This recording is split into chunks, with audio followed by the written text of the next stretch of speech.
Introduction. According to Webster's dictionary, to survive means to remain alive or in existence, particularly to live on after the death of others. The fascinating thing about network marketing is that, in many instances, survival, i.e., staying in existence after others leave the business, is precisely what leads to dramatic wealth. Attrition is a considerable factor in our business. Yet we have rarely met anyone who has worked steadily in network marketing who doesn't eventually achieve success. And those rare individuals who do not succeed are usually their own worst enemies, constantly reinventing the wheel and complicating the simplest path to prosperity in the history of capitalism. Of course, priorities vary as widely as do people. While some choose network marketing as a means to an end, wealth, others simply enjoy it for its own merits. These folks join multi-level marketing to build their confidence, widen their circle of friends, and feel more productive. And in spite of the fact that they'll never earn huge incomes, you couldn't pry them away from this business with a crowbar. That kind of money was never really their goal, and you'll read many of their stories in this book. In fact, were we to double the number of stories of success, we still couldn't possibly elaborate on all the remarkable benefits to be derived by those who have chosen to participate in this wondrous industry. In network marketing, you persevere or you perish. Quitting is the one sure way to fail. Surviving the first year establishes a new distributor with a good basis for success. Our analysis shows that an estimated 95% of those who survive 10 years in network marketing become wealthy beyond their wildest expectations. These survivors have achieved either staggering financial rewards and/or total time freedom, that is, having all the free time to do the things that really matter to you with the people you love most. At this particular time in history, when traditional business offers so little security, network distribution is literally the last bastion of free enterprise. It's a system in which common people can invest a small sum and, through sheer tenacity and determination, rise to staggering levels of financial reward and personal freedom. It's a field devoid of the pitfalls of traditional business. Payroll, employee benefit costs, advertising, overhead, bookkeeping, and accounts receivable. Network marketing has an entirely different set of entrapments of its own. But once understood, these problems are easily overcome.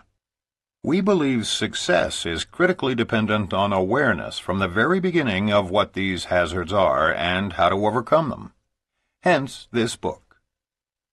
The network marketing industry traces its roots to the 1940s, when Nutrilite Products Incorporated launched the sale of food supplement products, and 10 years later, Amway introduced the sale of household products. Over the past 50 years, the industry has matured into a legitimate and efficient channel of distribution, ideally suited for the next wave about to break in the world of business. All we can say is thanks to Rich DeVos and Jay Van Andel for having the vision to pioneer this industry. Network marketing annual sales are nearing $20 billion in the United States alone, being moved by an estimated 8 million people. Worldwide, more than $100 billion of a broad spectrum of products and services are being sold by an estimated 30 million independent network marketers. And keep in mind that we are still a very young industry with an expansive, promising future. Several studies have predicted that a third of all goods and services will be moved via network marketing in Western nations shortly after the turn of the century, and this could be as high as 50% in developing nations by the year 2110. Historically, the industry has been product-driven, selling from the traditional categories of personal care, vitamin/nutritional supplementation, home and family care, leisure, and educational products. Starting in the 1980s, services became a growing component, particularly in the deregulated telecommunications industry. Other services have included credit cards, financial services, insurance, prepaid legal services, travel, self-development, and motivational programming. With the forthcoming deregulation of the public utilities industries between 1998 and 2002, Network marketing companies are positioning themselves to enter this market as well. The evolving maturity of our industry is clearly demonstrated by the 20 network marketing companies now traded publicly on NASDAQ and the New York Stock Exchange, and many others are preparing to go public. In order to file an initial public offering, IPO, companies must establish standardized accounting procedures and be open to Securities and Exchange Commission, SEC, scrutiny and control. Therefore, those companies that do go public must establish and maintain high standards of business practices, which elevates the character of the entire network marketing community. Investors' response to the publicly traded network marketing companies has been outstanding. Upline Magazine, an industry trade publication, maintains an Upline Index that tracks the financial performance of these public network marketing companies. In 1996, this index showed an increase in stock market value for the industry of more than 63%, as compared to the Dow Jones Industrial Average increase of only 33% and the Standard & Poor's 500 Index increase of 34%. This nearly twofold gain of the network marketing industry over traditional corporations has created considerable excitement among savvy investors. The average person needs as little as $200 or $300 to get started in network marketing. Included in this figure is the purchase of some widely accepted products or services to be personally used and shared with others. Our industry is based on simple word-of-mouth recommendation of products and services. Distribution moves directly from the producer to the consumer, which cuts out all the intermediate agents and dealers who have nothing to do with production or consumption. As goods are distributed, the network marketer then receives compensation equal to the advertising budget of most large corporations. We've all known for years that word of mouth is the best form of advertising. Therefore, should it not also be the most lucrative? We have recorded a couple of dozen audio tapes during our collective 20 years in network marketing, and the one that is still the most requested is entitled, "If MLM is so great, why am I so depressed?" We think the reason people enjoy that tape is because we dared to tell the truth about the pitfalls in this industry. We admitted that, in spite of our success, we both considered quitting many times during those first years.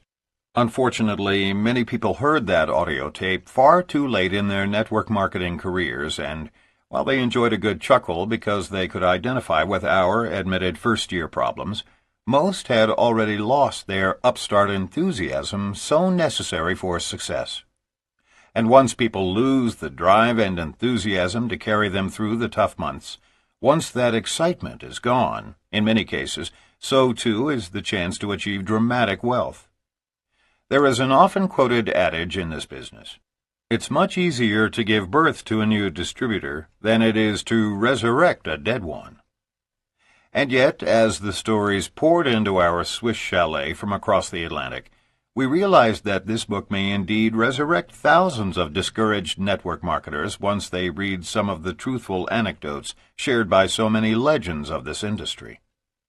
As a prelude to these stories that we hope will impact your life, it seems appropriate to introduce you to one of the legends, Doug Weed, who is with the oldest and largest MLM company. Before we tell his story, we would like to tell you a little about the man. The night the Gulf War began, you may have seen Doug Weed interviewed on television by Dan Rather. Doug was then serving as special assistant to President Bush. He has been quoted in Time, Newsweek, U.S. News and World Report, The Washington Post, The Wall Street Journal, and hundreds of other major publications, and his 26 books have sold over 3 million copies in 15 languages. Except for his 6-year political sabbatical, Doug Weed has dedicated his last 20 years to building his organization, as well as researching and writing about network marketing. Doug has filled auditoriums and soccer stadiums in Poland, Hungary, France, Turkey, the United Kingdom, Australia, Indonesia, and the United States with eager network marketers in just the last year. So what does a legend like Doug Weed do with his money, credibility, time freedom, and power? In 1979, working side by side with Pat Boone and Archbishop Bernard Cardinal Law of Boston, Doug founded what is today one of the world's premier relief organizations, Mercy Corps International. Last year, it distributed $73 million worth of medicine and famine relief to the troubled areas of our world. Let's now visit Doug's first year in network marketing through his own eyes, as he writes powerfully and humorously about his life experiences. Most of us involved in network marketing are gluttons for punishment, subconscious sadomasochists. Basically, we hate ourselves. That's why we get into networking in the first place. We see it as almost guaranteed suffering. I need this. This will really make me feel bad, which I so richly deserve. Wouldn't you know that I would end up successful, making money, traveling the world, meeting presidents, feeding the hungry? See? For me, nothing happens the way it's supposed to. I can't even fail right. In that sense, my early anticipated struggles in network marketing were a disappointment. I had no problem with rejection. I enjoyed every one of them. I was much quicker to respect and identify with the people who turned me down than those rare prospects whom I was actually able to recruit. Each rejection was only positive reaffirmation of my own negative self-image. Likewise, going without food or sleep or money was only what I deserved for making such an arrogant assumption that I could survive in network marketing dreamland. No, for me, the very real problem was not physical at all. It wasn't money, it wasn't people, it wasn't product, and it wasn't time. For me, the challenge was entirely between my own ears. It still is, incidentally. For me, the early struggle was only philosophical. Of course I can do it. Anybody can do it. The question, the very real, nagging, haunting question was, should I do it? Is it right? Is this what I am supposed to be doing with my life? Nothing is more wearisome and draining than self-doubt. Nothing is more effective at stripping off the fine edge from everything you say or do. Nothing can empty your emotional gas tank quicker. In that sense, for the first time in my life, I had met my match. Network marketing, which we see as such a sensitive machine, easily influenced my attitudes, was not a bit impressed with my emotional and psychological drama. It only seemed to crunch numbers like a mindless calculator. The secret for me, I was to learn, was simply to survive and then plod on. Above all, I couldn't quit. Over time, as I slowly fed this monster, it grew and grew exponentially. Believe. You have to believe, they kept telling me. I didn't even have to do that. 2 times 2 equals 4. You don't have to believe it. It is 4 anyway. And my business grew, in spite of myself. Tough? Emotionally, maybe. Spiritually, maybe. But those battles manifest themselves in failure as well as success. Poverty is no refuge for the war-shocked, weary soul. And so I conquered. And with the money, I co-founded Mercy Corps International. Last year, we gave away $73 million in food and medicine around the world. I found my why. We hope this book will help you find your why, too. It is our hope that this book will be given to new network marketers immediately after they sign up in order to warn them of the pitfalls before they lose their initial excitement. Because once it's gone, the chances of ever getting that driving enthusiasm back are virtually nil. The first year in this business is not just challenging. It is more akin to going into combat. It's about survival in the midst of widespread failure. You may not even sense the impending danger, and then all of a sudden you've been ambushed and have lost an entire leg of your downline. One of our primary objectives in writing this book is to take the stealth out of your battles so that you can see your adversaries well in advance, instead of having them creep up and catch you unaware. But equally important is that once you see the clash coming, you are equipped with the necessary skills and tools to win each confrontation and thus survive your first year in MLM. Believe us, in year 1, survival is the name of the game. We know this both from personal experience and from statistics compiled by several companies that suggest well over 60% of all new network marketers quit in their first year, during the most important phase in the learning curve. Given the possibility of earning more each month working from home than a pediatric cardiologist with a staff of 10 earns in a year at his clinic, and it is possible, wouldn't any sane person be willing to invest a year or two studying MLM? And compared to the 12-year learning curve of doctors, isn't a year more palatable? While our industry's attrition rate is perhaps no higher than other professions involving overrides and straight commissions, it is nevertheless critical that we do our best to help new associates anticipate the inevitable conflicts that will arise, and equip them with the weapons they'll need to win those battles. It has been suggested that every great MLMer was a lousy MLMer first, and we concur. Unfortunately, it's a fact of life that when any of us first begin a new endeavor, we are, at least initially, vulnerable novices. Although the educational process in network marketing is relatively brief, it can be devastating to many new associates. The main reason is quite simple to understand. We all hate rejection, and none is worse than when we are mocked by friends, family, and acquaintances. It doesn't take very long for people to become discouraged when every day for the first 4 or 5 months they are subjected to eye-rolling ridicule from everyone they know, love, and respect. However, if you know exactly what to expect, and you aren't forced to appear foolish by cajoling, deceiving, or pestering those close to you, network marketing, even in the early stages, is quite fun and relatively painless. Preparation and anticipation are both critical. In this book, we will prepare you for most of the inevitable first-year challenges. We will teach you how to survive those conflicts by providing you with tactics that work. No theories, just facts. Most importantly, by preparing you in advance and sharing practical ways to survive each of these first-year challenges, we want to assist you in persevering. And if you do manage to survive the first year without quitting and without losing your sense of humor, the odds are great that you will continue long enough to become quite wealthy and successful. We've had a tremendous resource pool from which to draw our lessons and examples. For the past several years, we've been fortunate to teach America's only college-level certification course in network marketing with Harvard Ph.D. Charles King at the University of Illinois at Chicago. Many of the top networkers from every company, both in America and abroad, as well as many network marketing CEOs, have attended our classes, and we've spent quality personal time with many of them. As course instructors, we learned a great deal from our students. The experiences we share in this book have all happened, if not specifically to us, then to other leaders who have shared them with us. You'll recognize many of their names. So we feel confident that we've left very few stones unturned in our efforts to teach you the best survival strategies available to first-year distributors.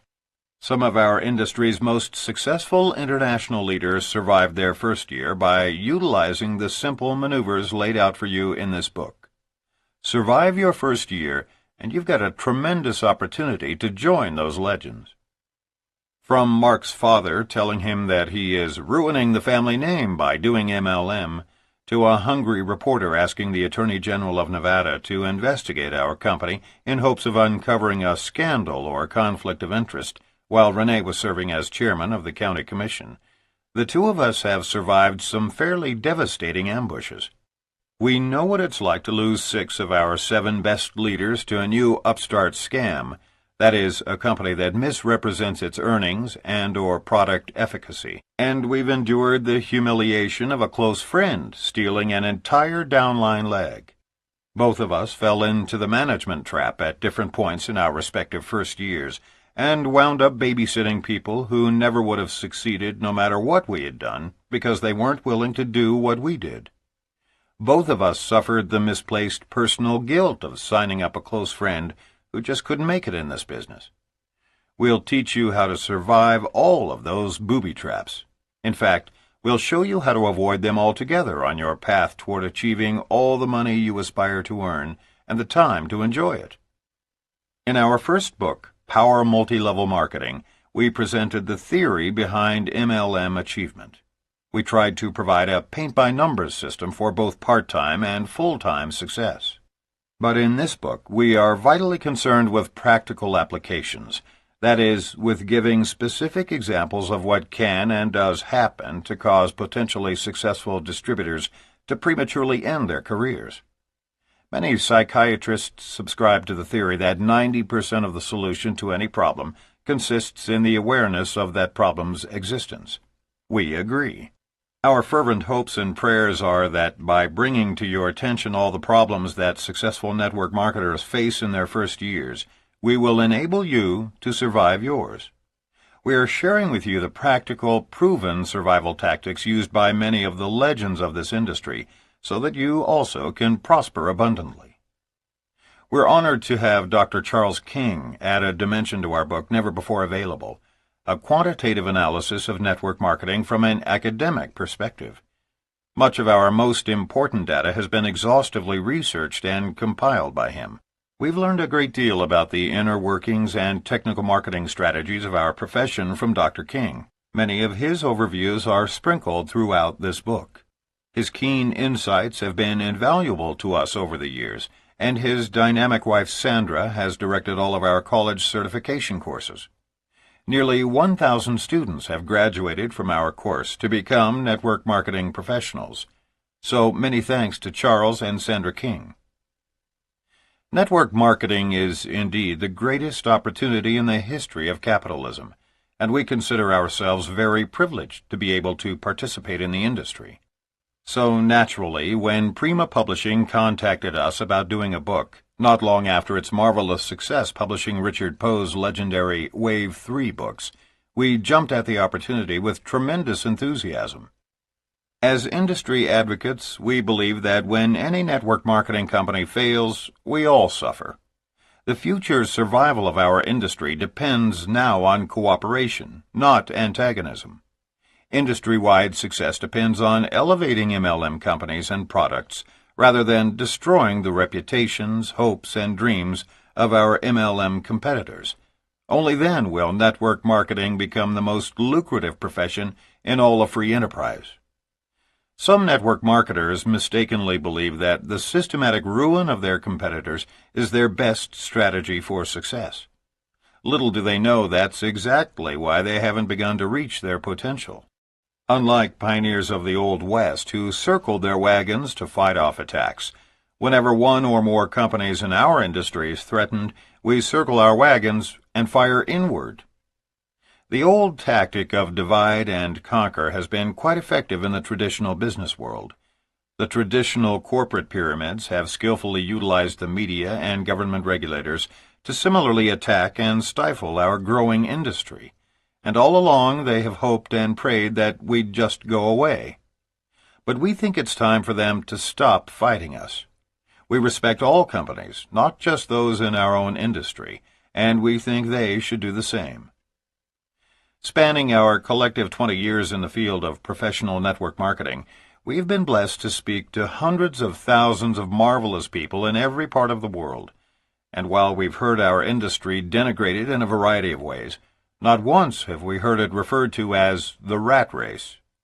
This graphic description has been used on every continent and translated into every language to depict a traditional business.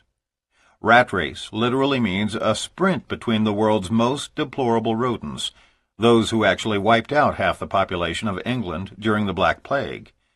And what is it they are so steadfastly pursuing? Refuse and rotten grain, in a hopeful pursuit to eat enough to see one more day. If for no other reason than to help people avoid that, we feel that this is a book whose time has come, because the human condition should be a joyous flight among eagles, not a frenzied dash among rodents.